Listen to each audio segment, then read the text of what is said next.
But let's get started with the show. This is how the market is shaping up, and we'll get started with the show. Um, this is a show where we get all the stock-specific questions answered.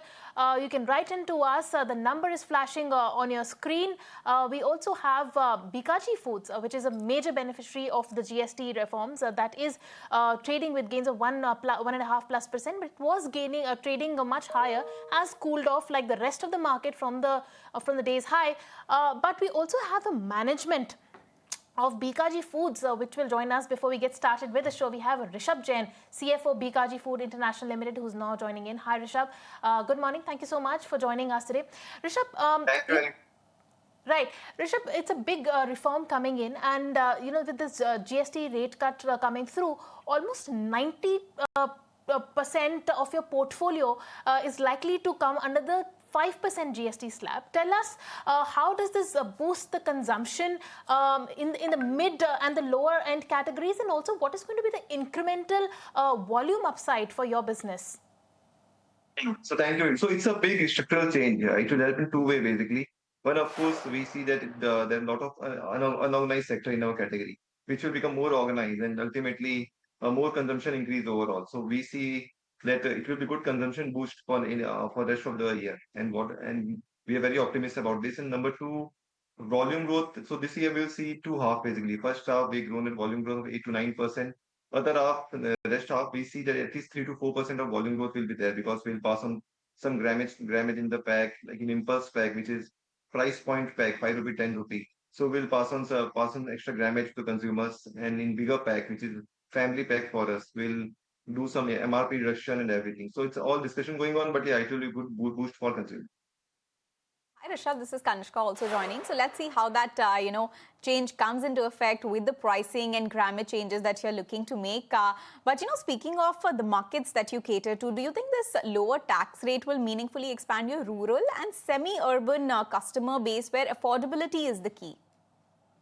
So we see, so largely unorganized sector will become more organized, and we see overall good boost in overall consumption across deep rural, what we see. Because ultimately MRP will get reduced, where suppose if we currently are at 100 rupee MRP, most of the industry will reduce MRP to 90 to 93.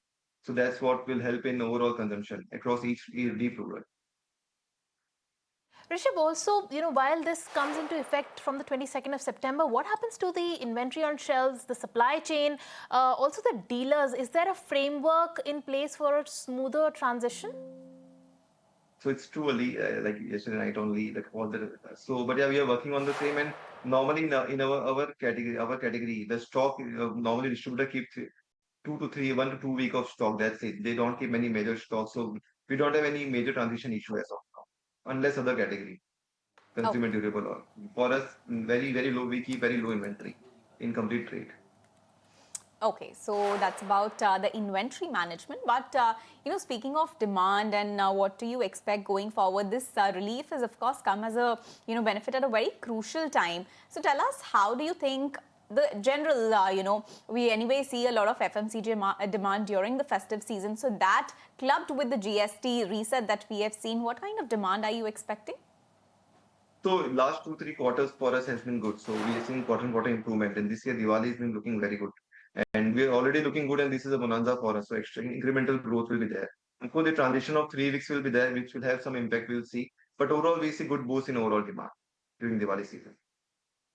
Right. Also, Rishabh, talk to us about the fact, the fact that consumer staples have been, at the receiving end or have been reeling under pressure. Do you see a re-rating coming in as far as the staple end of the market is concerned? Of course, we see that there will be some, of course, volume growth will be there, margin improvement will be there. So some rating should be there in consumer sector. All right. So, apart from that, Rishabh, beyond the tax benefits that we are seeing, what role will exports and the new product categories that you have, they will play in sustaining double-digit growth that you're aiming for, going forward? So it's a regular part of our business. We target 2 to 4% of NPD sale every year, and that's on our target card every year. So it's a regular exercise for us, and we see good numbers coming on for next year also. All right. Do tell us what are the categories that are driving growth for you, and going ahead, also what are the key markets for Bikaji, and also during the festive period, what is the spurt that you're likely to witness? So basically for us, we are in Diwali season and sweets the big role to play. And sweets is already at 5% and it's not changed. So for us, transition will be much easier because sweet is 5 and there's no change in sweets category. So, but yeah, the sweets will be a big role to play in our overall growth in this Diwali season. And overall, what we see that from volume growth perspective, we see overall good numbers coming here. Right, so that's about the specific categories. But Rishabh, talking about market share, this is not something that has come just for Bikaji. It's going to happen across the sector. All of the FMCG players are going to benefit from this GST reset. So how do you stand to, what are you going to do? What's going to be your strategy to maintain your market share there? So basically, we are at this category is growing at 8 to 9%, and we are growing at 12-13%. So anyhow, we are gaining market share in last 2-3 years, and that's target for next 2-3 years also. Our major target is to grow our focus market like Rajasthan, Assam, and Bihar, our core market where we are in leadership position. And we have 6 focus market where we are investing, be it in plants, be it in people, and be it in trade. So the major focus is to drive focus market, new markets where growing disproportionately. And overall, we want our value growth should be between 14 to 16%. That's a overall target for next 2-3 years. And currently we are close to 40-49% utilization. So depending upon we invested a much higher. So next 2-3 years there will be much on less on investment in capex and more investment distribution. That's where we'll drive growth. All right, Rishabh, thank you so much for taking the time out and joining us and taking us through the impact of the GST rationalization on Bikaji Foods. On that